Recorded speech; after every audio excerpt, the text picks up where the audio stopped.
자, 파란색으로 바뀌면 이제 된 거예요. 자, 이어서 보도록 할게요. 자, 국제질서의 변동과 주도원의 대외 관계 이제 광해군입니다. 이제 전쟁이 끝났죠. 네, 전쟁이 끝났어요. 전쟁이 끝난 다음에 일단은 교과서에 없는 내용인데 선생님 한번 집어넣었어요. 왜냐면 서인이라는 단어가 있기 때문에 윤전환이 끝난 다음에 이제 붕당 선조 임금 때 이제 붕당이라는 게 만들어졌는데 이 붕당이 맨 처음에는 동인과 서인이었어요. 그래서 맨 처음에 권력을 잡아왔던 것이 동인. 그런데 이제 아무튼 뭐 맨 처음엔 동인이었고요. 그 다음에 임진왜란이 일어났을 때는 권력을 장악을 하고 있던 게 남인이었어요. 남인은 흔히 이제 임진왜란과 관련된 가장 완벽한 기록물 하면 우리가 징비록 그러는데 이 징비록을 쓴 사람이 유성룡 그래요. 당시 영의정이었는데 유성룡이 남인이에요. 그리고 요 유성룡의 쉽게 말하면 어릴 때 깨복장이 친구가 바로 이순신이에요. 똑같은 모르는에 살았고요.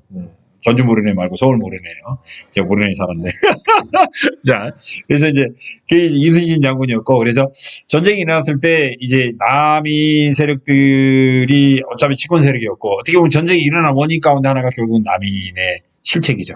그래서 이제 전쟁이 끝나고 나면 전쟁이 이제 남인 세력이 이끌어 전쟁이 이긴 했는데 전쟁이 끝난다면 아마 책임 문제가 따를 수밖에 없었을 거다라고 하는 문제였고 이후에 그래서 남인들이 거의 대부분 실각을 합니다.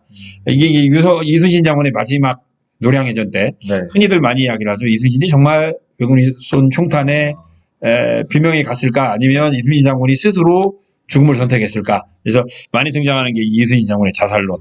이제 이런 것들의 이야기가 되는 이유 가운데 하나도 이제 그 당시에 이제 그 정치적 역학관계 이걸 보면 좀 이해가 가는 거고요. 아무튼 전쟁이 끝난 다음에 이제 권력을 장악한 게 북인이에요. 아까 최초의 의병 뭐 홍희 장군 우리 곽재우 이야기했잖아요. 북인입니다.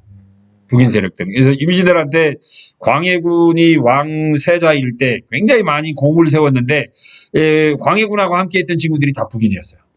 그래서 전쟁이 끝난 다음에 북인들이 권력을 장악하게 되죠. 이렇게 돼요. 그 다음에 아까 이제 외란의 영향으로 봤잖아요. 뭐 땅 5분의 1이 없어졌다. 인구도 절반 이상 사라졌다. 그 다음에 전쟁이 끝났기 때문에 여기저기 이제 성곽도 다시 부수하고 뭐 국방력 정비를 위한 노력들 합니다. 이것뿐만 아니라 이런 노력도 이루어지죠. 전쟁을 통해서 백성들의 생활이 굉장히 힘들어졌을 거 아니에요. 그죠? 그런데 정부에서 자꾸 세금 내라고 하니까 더 힘들어요. 소설 영화 광해 보셨죠? 거기 보면 이렇게 무수리로 나왔던 그래서 뭐 이렇게 광해군 대신에 그 빵을 먹고 죽는 이렇게 죽는 그 배우 이름이 생각이 안 나네. 아무튼 굉장히 유명했던 배우인데 그 친구 이야기 나오면서 등장하는 법이 바로 뭐예요? 조선후기 그렇죠. 대동법. 그죠? 대동법을 만들었던 게 광해군이에요. 광해군은 이 대동법 하나만 가지고도 우리나라의 제1의 명군 반열에 올라갑니다. 그만큼 조선후기 대동법이 갖고 있는 의미는 굉장히 컸다. 그다음에 전쟁이 끝난 다음에 많은 사람들이 사망을 했기 때문에 전쟁이 끝나면 전염병이 유행을 할 수밖에 없어요. 왜냐하면 이렇게 불타버린 마을도 많겠고 그다음에 시신도 여기저기 있었을 텐데 제대로 정리하기가 힘들었겠죠. 그러면 전염병이 유행을 했는데 역시 그래서 많은 사람들이 병을 앓을 때 돈이 없어요. 약을 살 돈이 없어요. 약을 살 돈이 없으면 어떻게 하겠어요? 민간요법. 그렇죠. 민간요법이라는 게 뭐야? 우리 주위에 집 주위에 있는 예를 들면 풀을 뜯는다든가 뭐 나무 껍질을 벗긴다든가 이 안에 약재가 있다라고 한다면 정말 좋겠죠. 동의보감이 다른 게 아니에요. 바로 그거예요. 이게 우리 동의보감이라는 책이 조선시대 집집마다 애지간하면 다 있었다고 하는 이유가 어떤 풀을 먹으면 건강에 좋을까? 어떤 나무 껍질을 먹으면 감기가 나을까? 그거예요. 동의보감이요. 그래서 동의보감 다른 말로 표현하면 돈 안 드는 책, 돈 안 드는 의학서. 요즘으로 따지면 공공의료. 뭐라고 보시면 되겠어요. 혹시 이제 많은 친구들이 이제 제가 이제 꿈과 관련된 숙제를 좀 많이 내요. 찾기 그러면 의생명공학을 희망하는 친구들이 동의보감을 많이 허준을 많이 조사를 해서 제출을 하는데 이게 과연 이제 의사로서의 허준이 아니라 허준의 철학이 뭔가라고 하는 부분들에 조금 집중했으면 좋겠어요. 그런 부분들. 그 다음에 우리 이제 전주 가보면 경기전 있죠. 경기전에 보면 오른쪽에 보면 전주 사고터가 있잖아요. 지금 이렇게 새로 복원한 거예요. 원래 건물은 아니고 복원한 건데 전주하면 이제 뭐 조선왕조 본부장이라고도 하지만 또 조선 전기의 조선왕조 실록을 복원하고 있던. 그래서 오늘날까지도 우리가 조선의 역사를 알 수 있게 해줬던 그 근거지 역사의 고장. 이 바로 전주다. 그래서 조선 전기에는 4대 사고 그러거든요. 춘추관, 서울에 있었고요. 전주, 성주, 충주 그래요. 큰 도시에다 만들었어요. 여기는 접근하기 편하라고. 근데 전쟁이 일어나니까 어때요? 다 부숴버렸죠. 왜냐면 어떤 적이 쳐들어와도 큰 도시부터 먼저 점령을 하다 보니 다 없어졌어요. 그래서 배운 게 조선 후기에는 사고를 바꾸죠. 5대 사고를. 다 어디에다 바꿔야지 이번에는. 깊은 산속 옹달샘으로 올라갑니다. 그래서 태백산, 오대산, 정족산은 이제 강화도에 있는 거고요. 또 전라북도에 또 하나 있는 거예요. 혹시 무주 네, 가봤어요. 뭘로 가봤어요? 스키장? 태권도 공원. 거기는 설천이고요. 무주 읍내 가다 보면 오른쪽에 이렇게 굉장히 산이 이뻐요. 특히 단풍이 이뻐요. 네. 그래서 붉을적 자렸어요. 이 적상산이. 그래서 붉은 치마의 산. 뭐 미국 애들 보면 뭐 큰 대가리상 있잖아요. 얼굴 큰 이 산이 있는 것처럼 무주 적상산 하면 큰 치마산, 붉은 치마산이라고 할 정도로 가을에 보면 단풍이 굉장히 이쁜 곳입니다. 요 산 꼭대기에 사고를 하나 만들었어요. 적상산 사고. 그래서 우리 전라북도는 우연인지는 모르겠지만 조선 전기에는 전주, 후기에는 적상산 사고 해가지고 조선왕조의 기록물이었던 조선왕조실록과는 굉장히 친한 지역입니다. 그렇게 한번 보시면 되겠고요. 그래서 이것도 다 대원군의 업적이에요. 그다음에 그런데 이제 시험 문제 많이 나오는 건 역시 대원군의 외교 정책이죠. 중립 외교 정책. 자, 아까 연도 외우기 쉽다고 그랬죠. 누르하치가 세운 나라. 그렇죠. 후금 1616. 이 후금이 세력이 커지면서 명나라를 공격을 합니다. 그래서 이제 명나라가 조선에 원고를 요청해요. 그런데 조선은 이렇게 새롭게 성하고 있는 후금하고 직접 싸우기가 싫어요. 그래서 후금이죠. 명과 후금 사이에서 중립외교.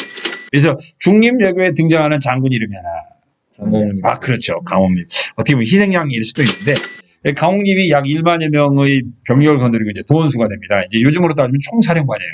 어디 뭐 파병할 때 우리도 사령관 임명할 거 아니에요? 그래서 이제 강홍립을 도원수로 임명을 합니다. 임명해서 이제 보내기 전날에 광해군이 강홍립을 불러서 2차 전차 뜨거쳐 홍차 열차를 시켜요. 뭔 말인가 아시죠? 그래서 이제 강홍립이 이제 만주에 가서 이제 후금 군대하고 싸우는데 이제 조선군들이 이제 아무래도 활에 주특기가 있다 보니까 그리고 이제 만주면 너무 평야니까 막 이제 뭐 후금 기병들이 막 올 거 아니에요. 활을 쐈는데 많은 친구들이 그래요. 활촉이 없다. 활촉이 없으면 활이 안 나가죠. 무게중심이 없는데 어떻게 활이 나가겠어요. 활촉이 있긴 있는데 끝이 이제 뭉퉁한 거죠. 맞으면 더럽게 아프긴 하는데 죽진 않아요. 괜찮네? 자, 이제 이렇게 되는 거죠. 이제. 그래서 이제, 이게 이제 싸우는 척 하면서 이제 후군과 이제 결국은 이제 항복을 선택했던. 그래서 후군군의 피해도 별로 없고 조선군의 피해도 별로 없는 그런 약 1만여 명이 그래서 항복을 합니다. 이게 중립외교로 유명한 거고요. 이걸 나중에 이제 명나라도 알고 서인도 알아요. 뭐 이런 사기가 다 있냐. 차라리 그냥 항복을 하지. 총을 쏘긴 쐈는데 공포탄 혹시 많이 쏴보셨어요? 우리 아들 요즘 군대 갔는데 훈련을 또 어떻게 쓰냐 그러면 땅땅땅 입으로 쏜대요.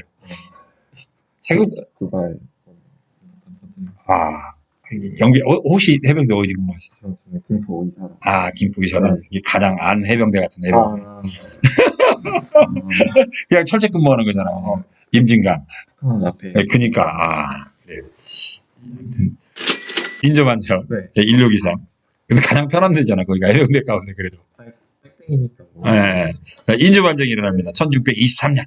자, 광해군 외교 정책에 대한 서인. 아까 동인이 남인과 북인이 됐고요. 북인은 아까 이제 남인이 실각한 다음에 북인이 권력을 잡았다고 그랬잖아요. 그리고 이제 인조반정을 통해서 누가 권력을 잡아요? 서인들이 권력을 잡고 이때 서인들이 북인을 다 죽여버려요. 그래서 요 이후에 북인들은 없어지잖아요. 이제. 그리고 이제 이때 권력을 잡은 서인들이 이제 남인들하고 손을 잡은 건 아니고 남인들을 정치 파트너로 해서 이제 조선후기 정치를 일부분 운영을 하는데 요 둘이 사이좋게 지나다가 이제 예송 논쟁 아시죠? 이때 이제 한 번은 서인이 이기고 한 번은 남인이 이기고 그 다음에 이제 숙종 때는 이제 환국이 일어나요. 경신왕국, 기사왕국, 갑술왕국. 이때 이제 서인들이 특히 갑술왕국 때 남인들을 또 거의 대부분 하고 이후에는 이제 누가 권력을 장악해요? 해요? 서인들이 권력을 장악한 다음에 서인들이 또 갈라지죠. 노른과 소론으로 갈라졌던 붕당 정치의 역사. 가끔가다 얘도 이제 이명에도 나와요. 그래서 이제 서인들이 반발을 했는데, 서인들이 반발을 했던 건 광해군의 외교 정책뿐만 아니라 광해군이 영창대군을 죽여요. 네. 영창 피아노. 혹시 피아노 칠 줄 아세요? 아, 어렸을 때. 영창 피아노가 나오는데, 이제 선조가 나와요, 선조. 첫 번째 왕후, 자식 없이 죽었어요. 예. 임모광후 김씨가 이게 바로 이제 임목대비예요. 네. 여기 이제 보면 이제 두 번째 왕비라고 그랬는데, 이 선조가 전쟁이 끝난 다음에, 선조가 명종의 아들이 아닌데, 솔직히 선조는 대원군이에요. 선조 아빠가. 덕흥대원군. 아빠가 왕이 아닌데 왕이 됐어요. 명종이 후삭 없이 죽었기 때문에. 그래서 명종이 후삭 없이 죽었기 때문에 선조는 명종 앞에 인종, 6개월짜리 왕이 있어요. 조선시대 가장 단명한 왕. 네. 인종의 양자로 들어와요. 그러니까 선조가 핸디캡이 있는 거죠. 네. 나는 왕의 아들이 아닌데 왕이 된 거야. 그러니까 선조의 한풀이에요. 반드시 내 아들만은 정식 왕비의 몸에서 태어난 애를 왕으로 만들겠다. 후계자로 만들겠다. 이게 선조에게는 굉장히 강했어요. 네. 선조에게 이게 굉장히 강했는데, 그래서 이제 그래서 전쟁이 끝난 다음에 선조가 결혼을 다시 한번 해요. 네.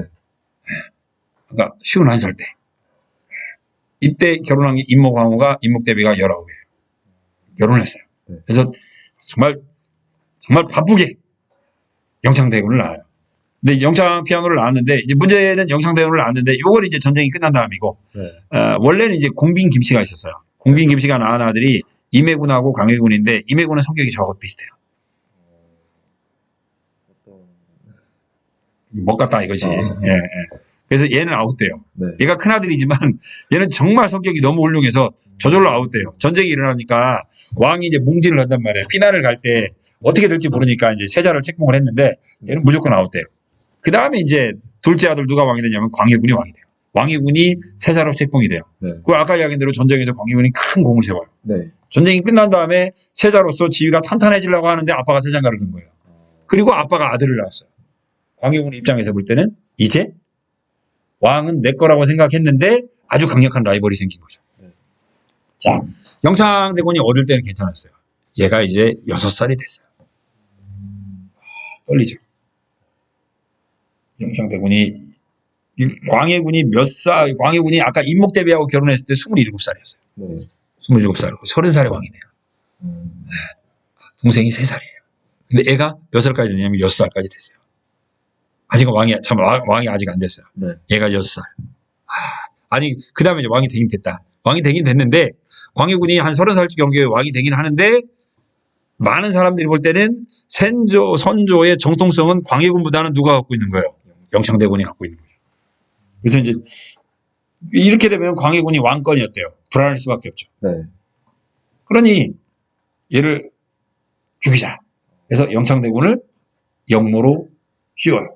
그러니까 이제 서인들이 뭐 시간만 있으면 광해군이 정치를 잘못하면 이거 이 녀석 말이야 영창대군이 왕위를 했어야 되는데 형이 동생의 왕자리를 가로채가지고 그러니 정치가 개판이야 뭐 이런 식의 이야기 술자리 충분히 나올 수 있잖아요. 네. 그걸 빌미로 해서 영창대군을 죽여요.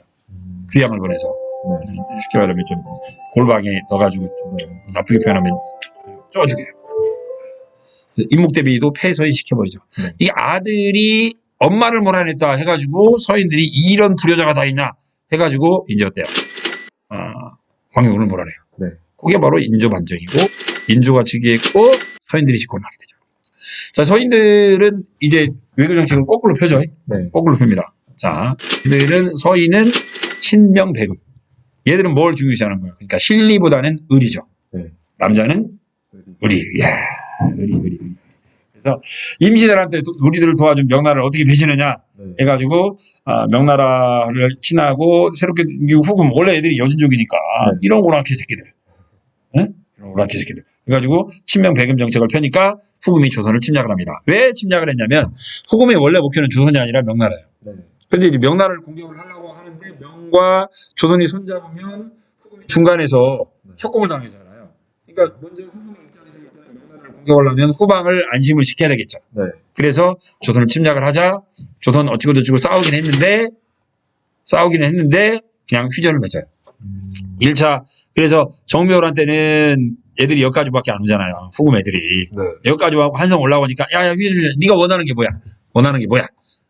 후금이 형, 조선이 동생. 네. 형제 관계.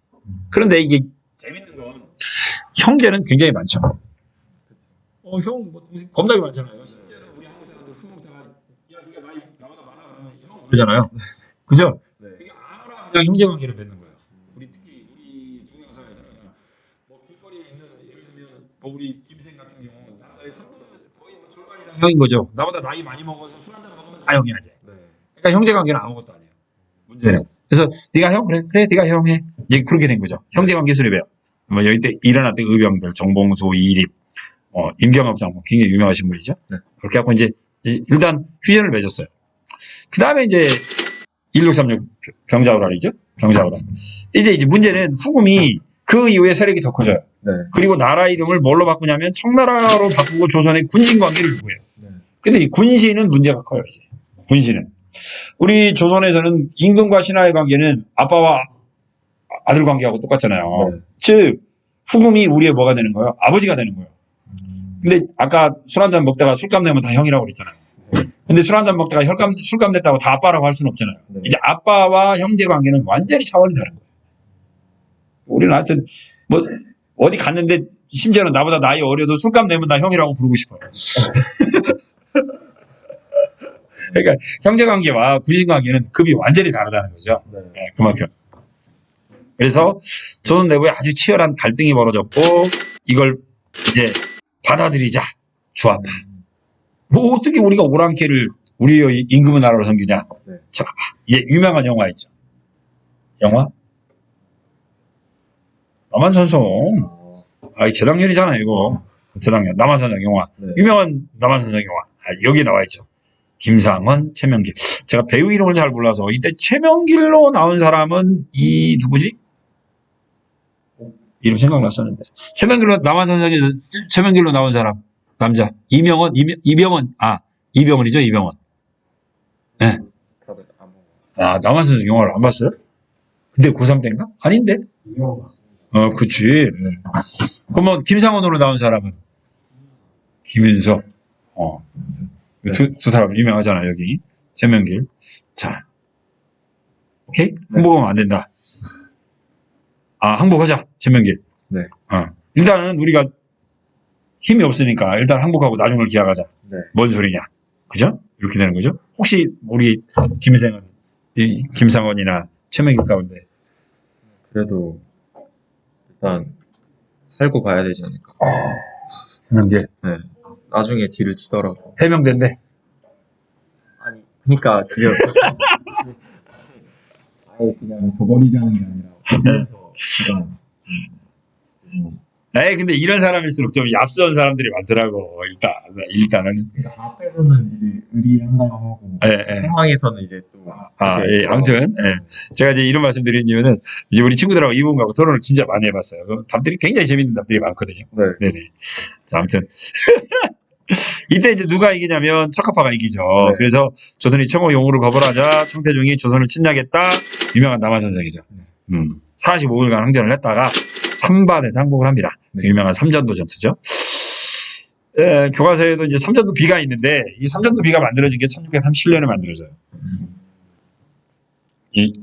옛날에 JTBC에서 했던 드라마를 하나 봤었는데 삼전도에서 이제 인조가 파란 옷을 입어요. 오케이? 원래 우리나라 왕은 자주색 옷을 입거든요. 네. 중국 왕은 황색 옷을 입고 그래서 황제는 황색을 상징한다. 우리나라 왕은 자주색인데 푸른 옷을 입었어요. 요즘도 보면 이렇게 가끔가다 TV 나오는 은팔찌 차신 형님들 있잖아요. 네. 보면 무슨 옷을 입고 있어요? 파란색 옷을 많이 입고 있어요. 뭐 7번 방의 기적인가? 아니, 거기 보면 이제 은팔찌 형님들 많이 나오시잖아요. 네. 거기 보면 이제 푸른 옷 입고 있는데 인조가 파란 옷을 입고 있었어요. 죄인이다 이거. 진짜 가슴 아프죠. 네. 그걸 신하들이 쭉 보고 있다고 생각해 보세요. 우리 왕이 죄인이 돼가지고 청나라 황제에게 삼괴구 고들에 3번 무릎 꿇고 9번 머리를 땅을 받았죠. 네. 그래서 막 머리에 막 피가 막 줄줄 흐르는 가운데 신하가 예를 바친 거예요. 보고만 있어도 막 눈물이 줄줄 나올 텐데 요 세레머니가 끝난 다음에 그 자리에 비석을 세운 거예요. 비석 내목은 뭐냐면 대청 황제 공덕비. 청나라 황제의 그 덕을 칭송하는 비석이에요. 이런 시당. 우리나라를 쳐들어왔는데 그러면 공덕이 뭐냐? 우리 왕을 죽여주지 않았다. 죽이지 않고 살려줬다. 이렇게 큰 은혜가 어디 있느냐? 요걸 쓴 사람이 이경석이라는 사람이에요. 비물을 썼고요. 네. 오준이라는 사람이 글씨를 썼어요. 여의징이라는 사람이 이걸 썼고요. 그 다음에 이게요.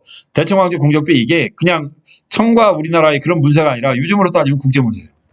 그래서 비에 보면 왼쪽에는 몽골말, 그 다음에 오른쪽에는 만주, 뒤에는 한자. 3개국어로 써 있었죠. 이 비석이 몇 년간 유지가 되냐면 1894년 청일전쟁까지 유지가 돼요. 이게 어떻게 보면 이 청과 조선의 관계는 그냥 군신 관계가 아니라 그래서 속국이에요. 우리가. 중국의 역사책을 보면 청나라 때 조선을 없애버린 지도도 있어요. 중국의 역사지들을 보면. 조선은 이미 사라졌다. 네. 병장을 하는데 그 정도로 이게 수치스러운 비석이에요. 그러다가 이제 1894년 청일전쟁에서 일본이 승리를 거두고 시모노세키 조약. 네. 이게 체결이 되자 이거는 뽑아갖고 버려버려요.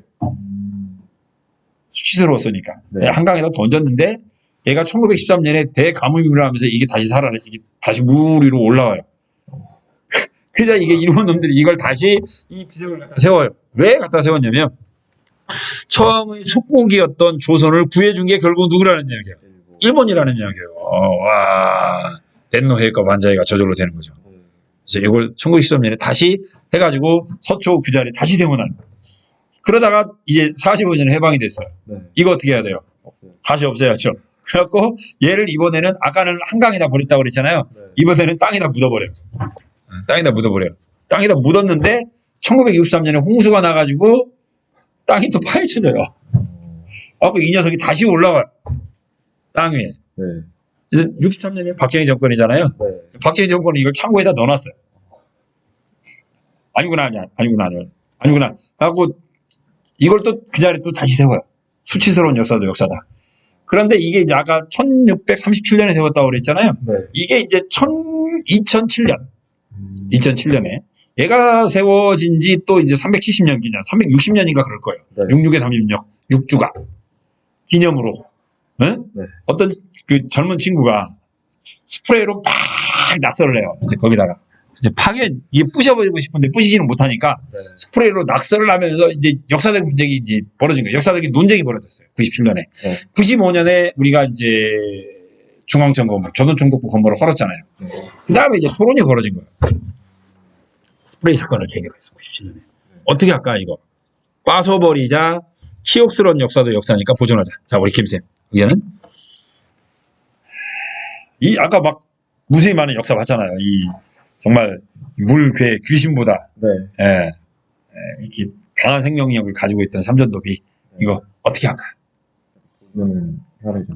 수치스러운 역사도 역사니까. 왜냐하면 저희가 감춘다고 감출 수 있으면 네. 없애는데 네. 이미 너무 공론화돼 있어서. 이 삼전도비 이 친구가 대단한 생명력을 가지고 있다는 게 아까 이야기했잖아요. 95년에 네. 조선총독부 건물을 때려 부셔버렸어요. 그러면서 많은 사람들이 이거 부시는 게 단가? 여기에 대한 회의론이 든 거예요. 네. 그 다음에 삼전도비 이야기를 한 거예요. 네. 그러니까 얘는 살려주세요. 또 정말 생명력이 대단하죠. 이 친구가 정말 귀신 붙었어요. 비석이. 그래가지고 원래 이제 만들었다가 이제 현재 위치에 지금도 이제 삼전도비가 있다고 그래요. 수치스러운 역사, 치욕의 역사. 네. 서초구에 가면 우리나라에서 부잣집들이 사는 동네인데 그 친구들이 이 비석을 보면서 과연 치욕의 역사를 알지 모르겠어요. 네. 그 삼전도비까지 이렇게 이렇게 친구죠. 자, 이 후금이라는 나라 간단하게 한번 이야기를 했는데 와 이래요. 어떤 느낌이 드세요? 16년에 건국을 했고요. 27년, 36년 조선을 정복하고 44년에 중국 전체를 장악을 해요. 불과 몇 년이에요? 이게? 10년 안에. 그렇죠. 엄청나게 빠른 속도. 부러울 정도죠. 연도로 따지면 28년 만에. 엄청나게 빠른 속도로 중국 전체를 장악해요. 저는 이게 북방 유목민족의 특징이라고 생각을 해요. 옛날 몽고족도 마찬가지로 몽고족이 징기스칸이 명나라를 세운 게 원을 세운 게 1206년이에요. 네. 우리나라에 쳐들어온 게 1234년이에요. 1230에 쳐들어왔구나. 1231. 그러니까 불과 그것도 역시 몇 년이에요? 25년. 네. 만에 고려에까지 세력을 펼칠 정도로 국방 윤용들은 엄청난 에너지를 갖고 지고 있기 때문에 그게 바로 기동력이에요. 네. 요즘 우리 사회에서 이제 4차 산업혁명 그럴 때 저는 4차 산업혁명의 특징은 뭐냐? 기동력이라고 한편으로 생각을 하거든요. 네. 굉장히 빠른 속도, 이 정보를 처리하는 능력. 이게 이제 오늘날 우리 사회에 요구하는 능력이다. 특히 이제 자연계통 친구들한테는 그 말을 하고 싶고요. 그냥 한번 그 임진왜란 때 그 정자월한 때 유명한 전투, 이건 제가 이제 여기 4개를 썼는데 이 전투는 뭐냐면 우리나라에 가장 쪽팔린 전투예요. 치욕스러운 전투. 네. 칠전량. 원균, 네. 조선 수군 17,000명이 전멸한 전투입니다. 거북선 3척이 사라진 거고요. 용인 전투, 요거 임진왜란 때 있었어요. 네. 용인 전투, 임진왜란 때. 요건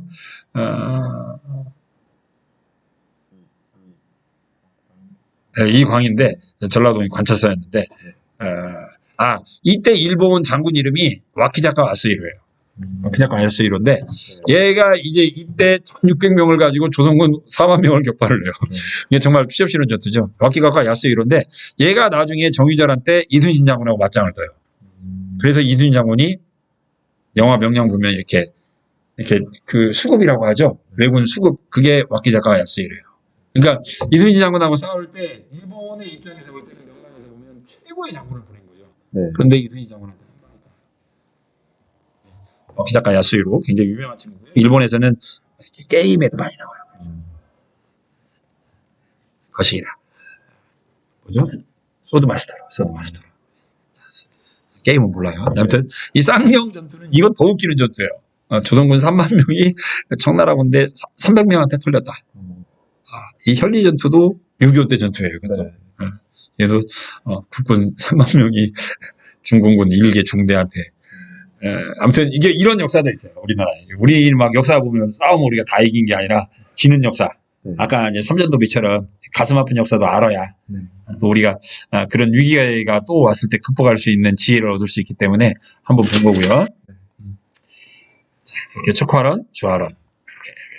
마지막 이제 보고 볼게요. 북벌운동이죠. 네. 자, 이제 인조 다음에 왕이 된 게 누구냐면 효종이에요. 네. 효종. 그래서 이제 이거 이제 예성론쯤 때 봤으니까 효종은 자 청을 정발하고 영에 대한 의리를 지키자. 꼭 여기서도 이제 남자는 의리.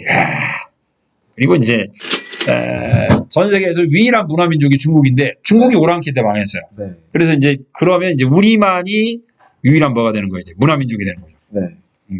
소중화주의. 중국은 없다. 우리만 전 세계에서 유일하게 문화민족이다. 그러니까 어떻게 보면 요즘 그 유교 사상이 중국보다 우리나라가 더 잘 남아있다고 이야기를 하죠. 네. 요거예요. 이제 북벌운동 요 이후에 중국에는 사라진 유교 질서가 우리나라에는 끝까지 남아있던 배경이 되는 겁니다. 소중화주의, 인종의 중국화계, 북벌운동은 사라지고 그 대신에 아까 이야기했던 거고요. 그 대신 뭐가 등장해요? 이제 도리어 가서 보니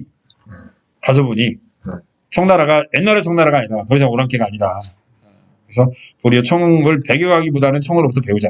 이런 이야기 맨 처음에 꺼냈다가 죽은 게 인조의 큰아들이었던 소현세자였어요.